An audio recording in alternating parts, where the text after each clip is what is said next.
Hello students, economics class में आज का जो वीडियो है क्लास +1 के स्टूडेंट्स के लिए माइक्रो इकोनॉमिक्स का चैप्टर हम लोग कंटिन्यू कर रहे हैं। हमारा 4th इंडिफरेंस कर्व एनालिसिस।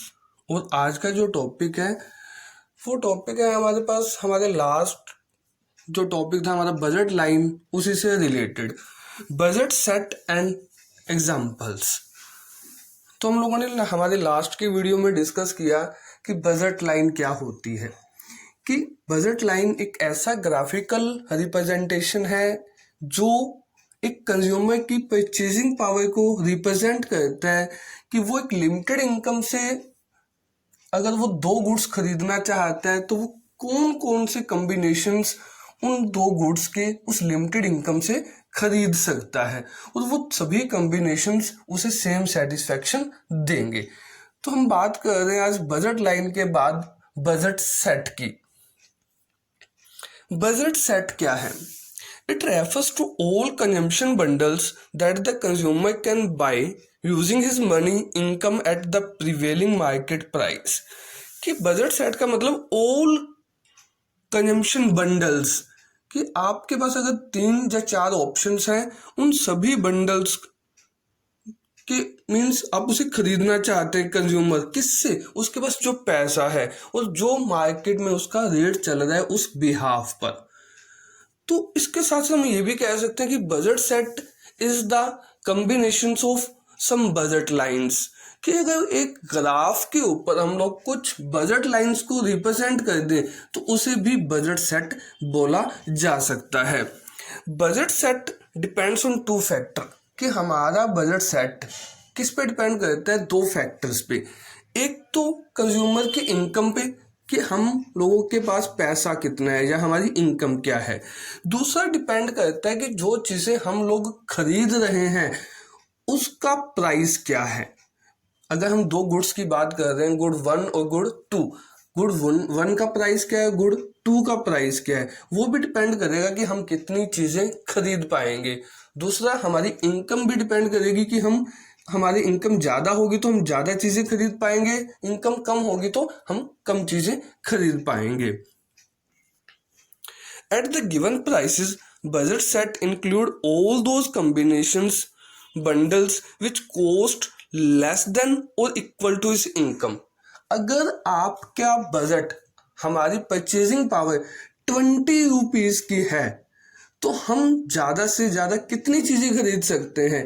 या तो 20 रुपीज़ के बराबर की या 20 रुपीज़ से कम की चीज़ें खरीद पाएंगे, 20 से ज़्यादा की चीज़ें नहीं खरीद पाएंगे। तो सो दैट हम लोगों ने बजट लाइन के अंदर एक इक्वेशंस की बात की, P1 X1 plus P2 X2 equal और लेस देन मनी।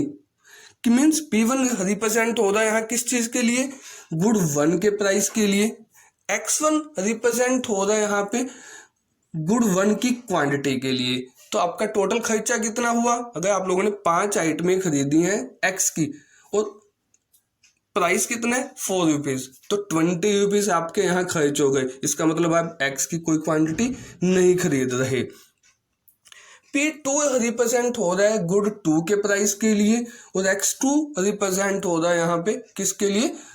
गुड 2 की क्वांटिटी के लिए, कि आप कितनी चीजें गुड 2 की खरीदते हैं गुड 2 के लिमिटेड प्राइस पे। तो दोनों का टोटल खर्चा हमेशा हमारा या तो इनकम के बराबर होगा या इनकम से कम होगा। तो हम एग्जाम्पल्स की बात कर रहे हैं। Example of bundles for number 1, या तो मनी के बराबर P1 X1 plus P2 X2 equal to M। Here total expenditure by the consumer is equal to his income. कि कंज्यूमर का जो खर्चा है टोटल वो उसकी इनकम के बराबर है। अज्यूम किया गया कि प्राइस जो 1 मतलब गुड 1 का जो प्राइस है वो 4 रुपीज़ है और गुड 2 का जो प्राइस है वो 2 रुपीज़ है, और आपके पास जो टोटल मनी है वो कितनी है? 20 रुपीज़ की। तो इससे क्या, किस तरह के बंडल्स बनाए जा सकते हैं, कॉम्बिनेशंस बनाए जा सकते हैं? 0-10। इसका मतलब आप गुड 1 का कोई भी चीज नहीं खरीद रहे, गुड 2 के 10 यूनिट्स, 10 to the 20, मतलब आपके टोटल 20 रुपीज खर्च हो गए हैं। या फिर 1-8 कॉम्बिनेशन, या 2-6 या 3-4। अगर हम 3-4 की बात करें तो गुड 1 कितने की है, 4 रुपीज की, 3 यूनिट्स खरीदेंगे 12 रुपीज, और 4 यूनिट्स खरीद रहे हैं आप 2 के, गुड 2 के, गुड 2 है कितने की, 2 रुपीज की, तो 8 और 12 20, तो आपकी इनकम पूरी की पूरी खर्च हो गई है। तो इस तरह से 4-2 या 5-2 का कॉम्बिनेशन भी बनाया जा सकता है। Here expenditure on good 1 and good 2 is equal to income. तो here P1 X1 plus P2 X2 equal to M। तो हमारा पहला बजट सेट का पॉइंट था कि हमारी जो इक्वेशन है वो हमेशा इक्वल टू M होगी, मतलब हमारा जो टोटल खर्चा है कंज्यूमर का वो हमारी इनकम के बराबर होगा या मनी के बराबर होगा। सेकंड पॉइंट है P1 X1 plus P2 X2 less than M, मतलब जितनी इनकम है खर्चा उससे कम है।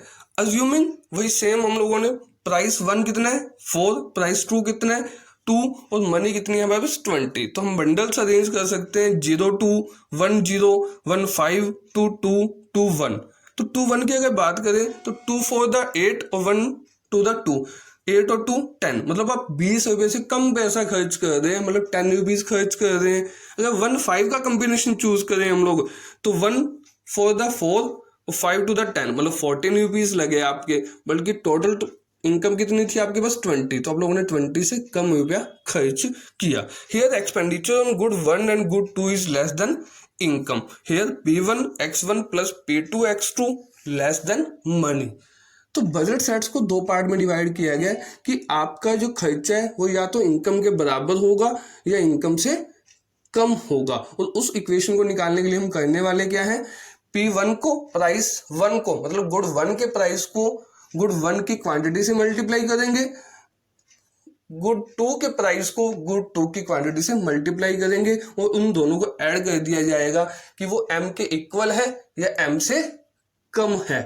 M से ग्रेटर देन कभी नहीं होगी, क्योंकि हम अपनी परचेजिंग पावर से ज्यादा चीजें नहीं खरीद सकते। हम लोगों ने हमारे लास्ट की वीडियो में भी बात की कि बजट लाइन के अंदर जो पॉइंट STUV जो बजट लाइन से ऊपर थे वो नॉन अटेनेबल, जिन्हें हम अपनी बजट से अपनी इनकम से खरीद नहीं पाते। तो बजट सेट्स को दो पार्ट में डिवाइड किया गया कि या तो मनी के इक्वल खर्चा या मनी से कम खर्चा। तो हमारा यहाँ वीडियो कंप्लीट होता है बजट सेट और उसी के एग्जांपल्स का। तो नेक्स्ट वीडियो में हम लोग नेक्स्ट टॉपिक के साथ बजट लाइंस की जो चेंजेस हैं कि बजट लाइन कब चेंज हो सकती है उसके साथ मिलने वाले हैं।